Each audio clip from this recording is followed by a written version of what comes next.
Okay, ayan. Mayong adlaw sa inyo, sa inyong tanan. Magandang hapon, tanghali po sa lahat ng ating mga subscriber dyan, kababayan dyan.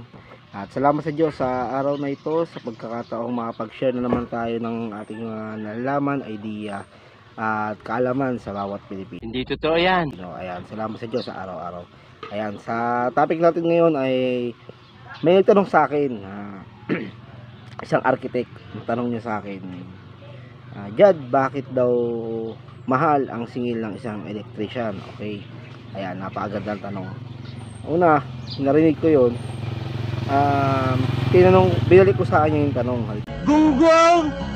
Barinig kita sa mukha eh! Art, sabi ko, bakit po, pag nagpa-drawing tayo sa architect, bakit napakamahal ang singil ng isang architect? Okay, ang sagot niya, kasi ayun yung profession niya, at saka pinag-iisipan niya mabuti yung bawat detalye ng kanyang ginagawa. Okay, sabi ko sa kanya, Art, ganun din po sa amin, Art. Bola lang yan. Ang profession ng isang electrician ay, ang trabaho ng isang electrician ay isang profession din po yan. Hindi po yan yung basta-bastang trabaho lang na sinasabi na isa ng iba na easy money. Oo, pero napakahirap po yung trabaho na yan, napakadelikado po na trabaho yan, hindi po yan basta-basta. Tulad po sa inyo, profession po namin to at isipan, ginawa, tinabaho po namin mabuti yan. Okay, at saka hindi po yan yung kala ng iba na napakadali lang po. Opo. Paano masabi? Hindi lahat po ng mga natutunan namin bilang electrician ay natutunan namin sa school. Opo, hindi po lahat. Karamihan po dyan sa experience na po namin natutunan. At hindi po lahat ay sinasabi ng aming guro kung paano gawin ang isang bagay sa pag-electrical. Okay? Minsan, sa kada experience na develop pa ang aming kalaman, ang aming talento sa pag-electrician. Ayan. Bola lang yan.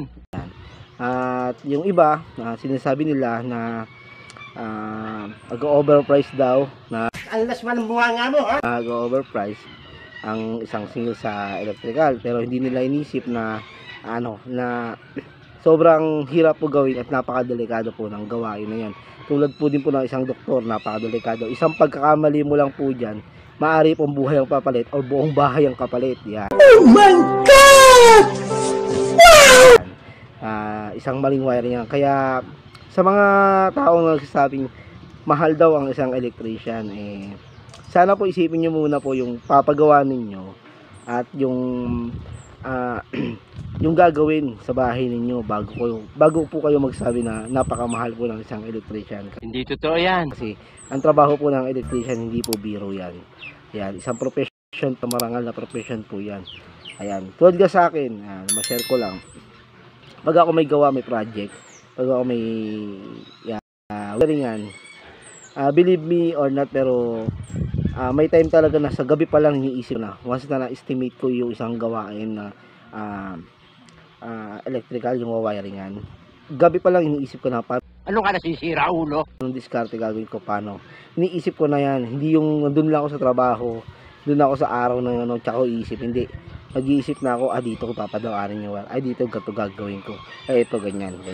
Ganun po siya. Kaya sana po maiintindihan po ninyo kung bakit nga ba mahal ang isang electrician. Tulad din po ng isang doktor, tulad din po ng isang architect, tulad mo sa engineer, ang binabayaran nyo dito yung talino ng electrician, yung kaalaman niya, yung binabayaran nyo, bukod pa sa mga gamit niya po, at sa mga tools niya, at saka sa skills niya, sa oras niya, yung utak po yung sana all ginagamit nyo. Kasi once na parang binili nyo yung utak niya ng mura, kasi mura siya kinuha nyo, hindi ko naman sinasabi na hindi siya marunong. Alas man ang bunga nga mo, ha? Pero pag naningil lang medyo mahal yan, tignan nyo muna po yung portfolio, yung ginawa niya, yung mga naging project niya, yung mga na-accomplish niya. Ayan, bago nyo po sabihin na mahal lang siyang electrician. Ayan. Hindi ganun kadali maging isang electrician. Dapat meron ka sapat na gamit. Importante po yan, yung mga tools natin, at lalo yung kaalaman, yan, yung talino, yung knowledge sa electrical, sipag, tiyaga, at lakas ng loob. Lalo na yan.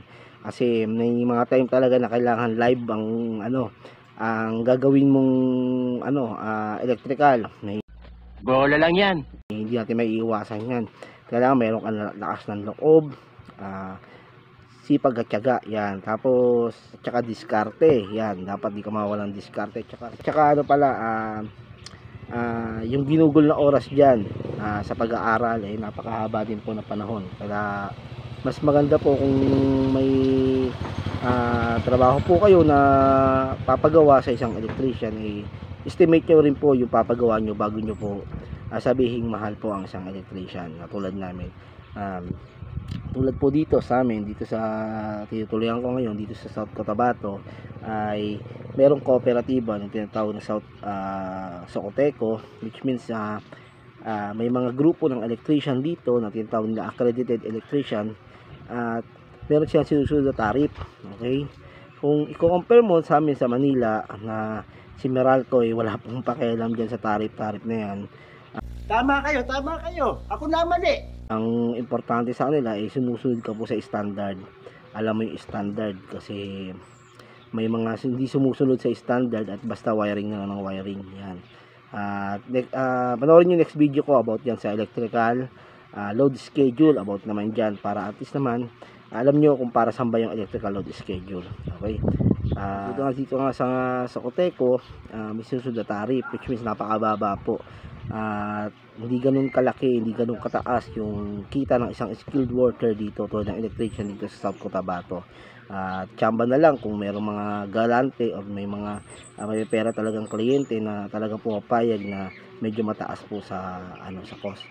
Saka ayun, sana po sa mga kababayan natin diyan ay sumuporta din po sa mga sa mga skilled worker, tulad po ng mga electrical, plumbing o pintor. Kasi po sa panahon ngayon updated na po, marami na po makabago, nag-upgrade. Kailangan din po namin mag-upgrade, kailangan din po namin magdagdag ng kaalaman pa, kasi sa panahon ngayon puro technology na po, pataas na po ang mga demand po sa mga technology. Sana po tulungan nyo rin po kayong mga skilled worker na wag naman po yung baratin Ang lasman ng bunga nga mo, ha? sa mga singilan, para naman po meron kayong mauwi sa pamilya namin, at meron pa kaming pang upgrade ng mga gamit namin sa tools namin at saka sa kaalaman namin sa mga pagbili ng mga iba't ibang libro o ibang diskarte o ibang orientation. Ayan. Sa lahat ulit, salamat po ulit sa panonood. Sana po may natutunan po kayo at nagustuhan nyo yung video na to. Huwag kalimutan mag-like, subscribe, and pundutin ang notification bell para maging updated pa sa mga video na katulad nito. At salamat sa mga nanood at nakaintindi kung bakit ba ang isang electrician ay mahal. Dahil po ito isang profesyon at hindi po ito birong trabaho. Ayan. At napakadelikado ng trabaho. Salamat po muli. Sana po may natutunan kayo, and ingatan at samahan po kayo nawa. At salamat sa Diyos sa araw to, and let's go and bye bye.